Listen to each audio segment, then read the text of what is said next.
with my two sisters and parents. We lived a couple miles away from my grandparents, and at the time it seemed like we lived in essentially two houses.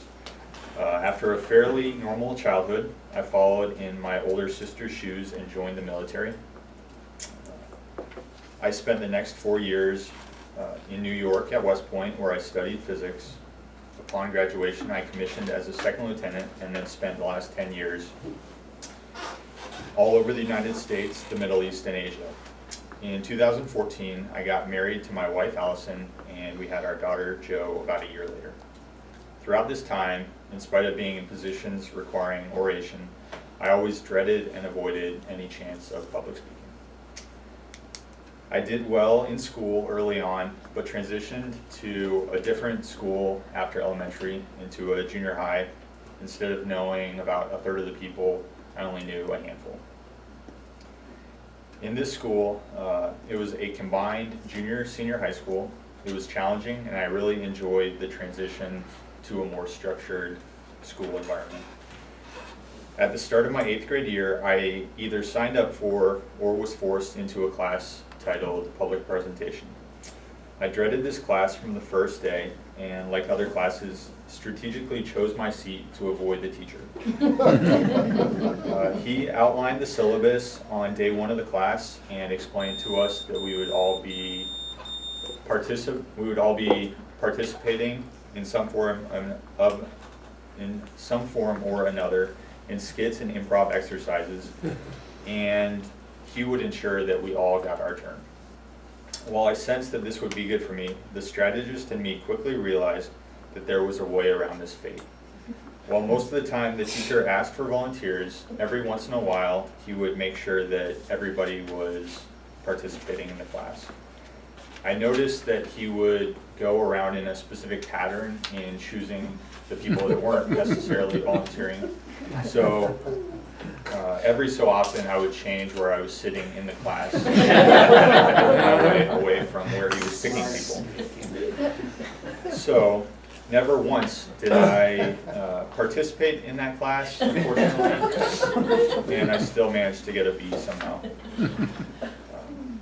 During my junior year of high school, however, my sister had just started going to the Naval Academy, and September 11th happened.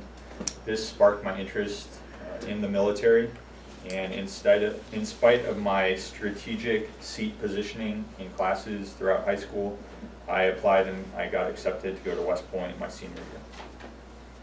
West Point was similar in many ways to high school. I spent my time going to class, playing sports, but also learning how to be in the Army. My public speaking challenges arose day 1 of class. From the beginning, every teacher expected every student to not only participate in class, but also at the command of take boards, we would get up, work on the problems assigned for the day, and then spend the last half of the class explaining to the rest of the students how we had done our work for the class. In general, the teacher would usually choose a student who was struggling with a problem to brief the class at the end to make sure that that student knew what they were working on. And so this allowed me to avoid public speaking, yet another example, by doing my work correctly and demonstrating to the teacher that I was knowledgeable in the subject. So this worked for basically 4 years at West Point. However, my final project, my senior year in the physics department, led to by far the most terrifying and embarrassing moment of my time there. I neither felt prepared or knowledgeable on the topic that I was given, which was renewable energy. And in spite of preparing for tens of hours, and I think I only rehearsed my speech one time, I remember I got up in front of my classmates who I had been in the department with for 3 years, and I struggled and stuttered my way through the first 5 minutes of the speech, relying heavily on a slideshow behind me, which had plenty of words, but I didn't really understand or hadn't rehearsed enough to understand what was on them. And so after about 5 minutes, it ended with a incredibly awkward, about a minute long pause. that was followed by an equally awkward applause by my classmates when I said I was done. And no questions. So I wanted to die at that point. However, I moved on from West Point. I graduated and I was commissioned a second lieutenant in the Army, which brought about numerous other awkward and terrifying speaking engagements as an Army officer in front of my platoon, team, you name it, the military element that I was assigned to. And I struggled my way through those.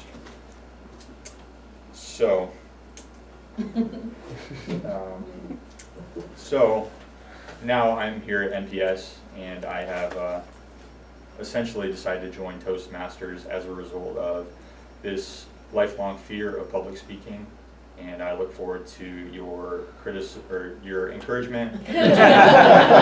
Hopefully not too many awkward pauses and ringing of the bell, and I rejoice at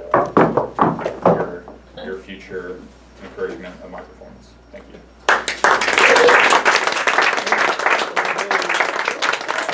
Icebreaker, and we have Jack Jackson, our Vice President of Education, to tell you about.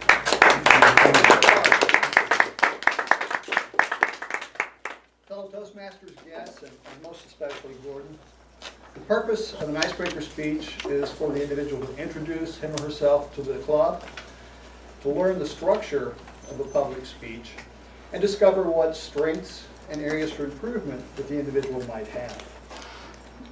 And I rejoice whenever we have an icebreaker speech, because it means we have another Toastmaster who's embarked upon that path of self-development and self-improvement. I found several strengths in Gordon's speech, and a few areas where I'll recommend that he make some improvements. Not improvements on things that he necessarily did badly, but to build on the strengths that he already has as a speaker. Gordon's speech was very well written, and he studied the material and knew how to organize his speech. So he met that requirement of the objective. He knows how to organize public speech. His use of humor and his deadpan delivery and his timing were outstanding. And those are strengths that he can continue to use in the future. It connected him with the audience, and it was especially good because he talked about something that almost all of us, with the exception of a few sociopaths, can relate to, and that's a fear of public speaking. And in Gordon's case, an almost malevolent attempt to avoid public speaking. Again, humorous, and it connected the audience. The third area that's especially strong in Gordon's delivery is his voice itself. He has a very pleasing and strong voice. It projects well, and at least for my ear, it resonated really well, and I enjoyed it. In terms of improvement, like many of us, he needs to go from that well-written speech to an outline, to a few main points, and rely less on the written speech. At times, I think you read to us, Gordon, and that detracted from your otherwise good delivery. In the second area that I'd like to talk about, it encompasses several things, but it's about relaxing. For an officer standing on the parade field in front of your soldiers, your stance and your rigidity was perfect. But for a public speaker, a little movement, a little relaxation, perhaps fewer gestures that are more measured, would help to convey that relaxation. And then that will also build on that strength of your voice, because then you can get into vocal variety with pitch and rate and volume and other things, so that you take that strong, natural voice that you have and begin to use it as an instrument. And then the third area that I'd like to talk about for improvement is to strengthen your closing. You had a good opening, but your closing just rounded a bit. So make it shorter, make it more to the point, leave the audience on a high note.